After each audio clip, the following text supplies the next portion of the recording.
train to St. Moritz, where I'm getting the Glacier Express. So while we are here,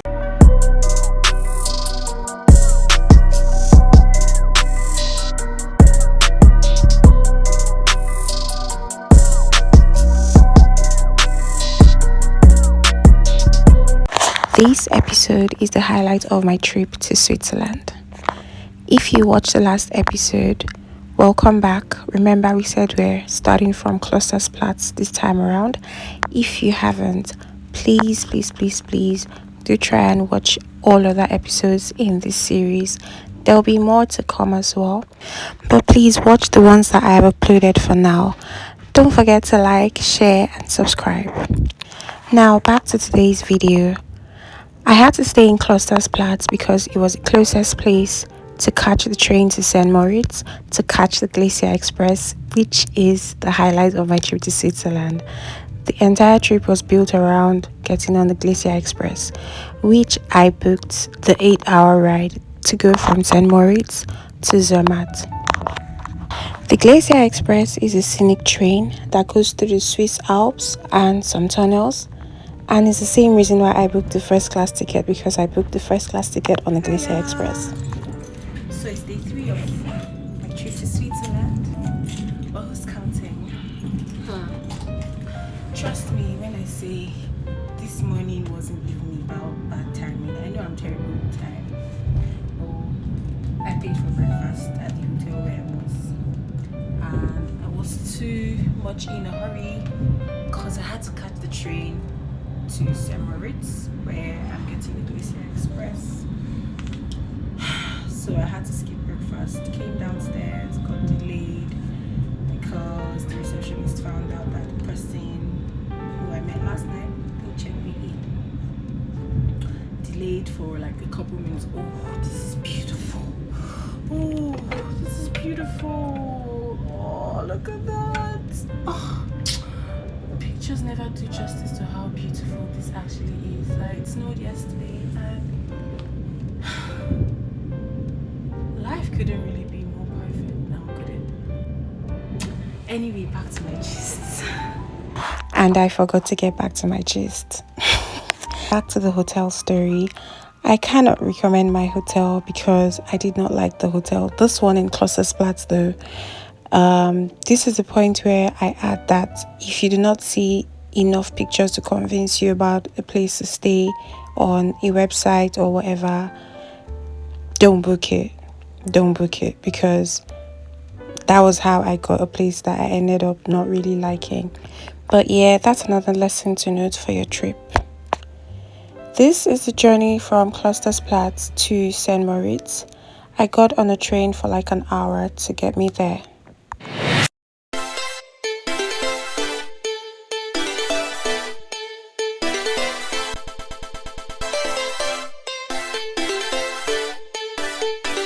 My day really felt like it started out so well until it dipped at some point in the Glacier Express, which I'll show you in this video.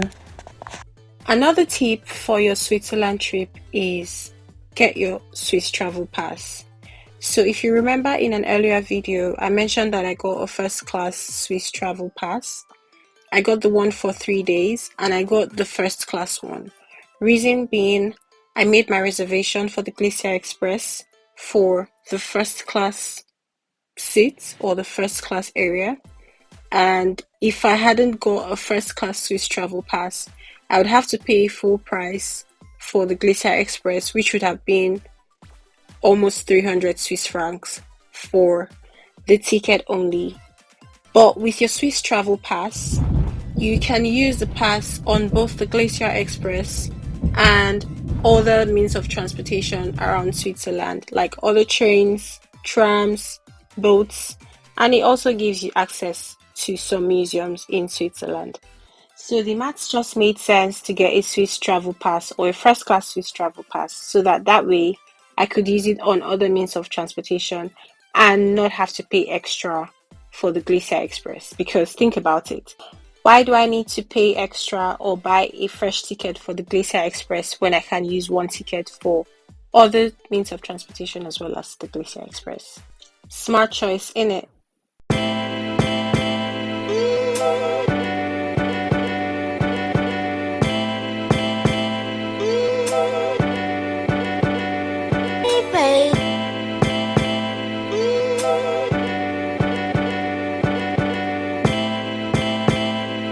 This is a train ride slowly getting into St. Moritz, where I get off and change for the Glacier Express.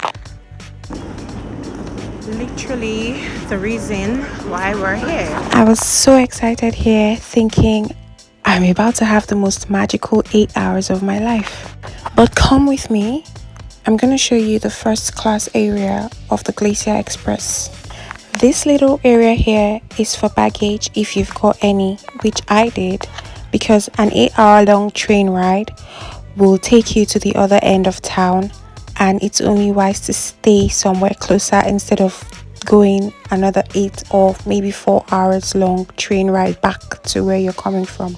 The Glacier Express passes through 91 tunnels for the duration of the 8 hours long trip, and this is one of them. And as per usual, a mirror hits to see me coming.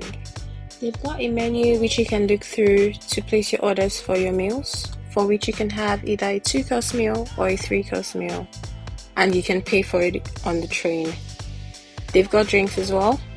They've also got earphones on the train, but as at the time when I tried to use it, it wasn't working, so I wasn't sure at what point it came on. Cooking soul.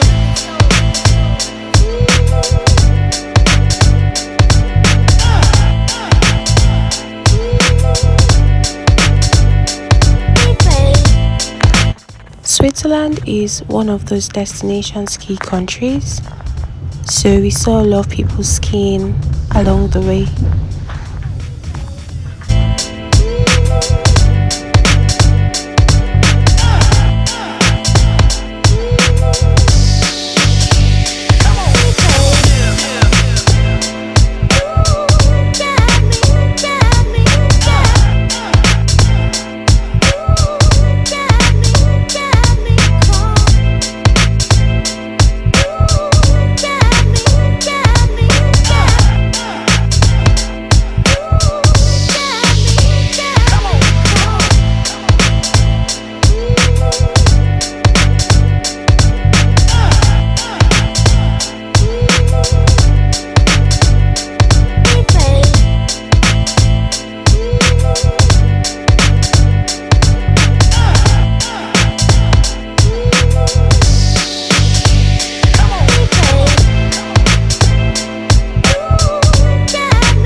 You can clearly tell that I was enjoying the ride so far.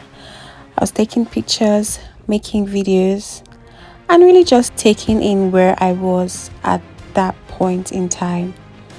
And I'm actually thankful that I took the pictures and the videos when I did, because a part of me thought, oh, you've got 8 hours and you can take the pictures and videos later.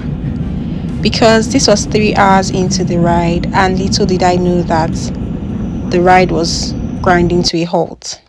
Yes, 3 hours into the ride, the Glacier Express came to a halt. 3 hours into the ride, we weren't even halfway. We got to Chur and they said they couldn't proceed due to disruptions. I'm sure it was the weather, but I'm thinking, for a train ride that's been going on for years, shouldn't they be prepared for conditions like this? This is a train ride that inspired me to come to Switzerland. My entire trip was built around this ride, and then I don't even get halfway and I'm asked to get off because they can't proceed. The staff on board only just showed us direction to wherever it was we were going, barely even apologizing, saying we would get refunded. Yes, we would get refunded, but for me, this is like a once in a lifetime experience, and then it just gets cut off like that. Imagine my frustration. We had to get off and just get on a regular train, and everybody just had to make their way to different places where they had to be. But I was pained, I was angry, I was frustrated. And I can't even begin to emphasize or describe how painful that felt. I looked forward to this like the whole year, the whole time I was planning this trip. I was looking forward to this ride. And so the Glacier Express disrupted my itinerary for the day and nearly ruined my trip. But should I let them get me down? No. I took a 3-hour train to my next hotel, and I'm going to show you how I salvaged my day. So see you in the next episode. Thank you for watching. Bye.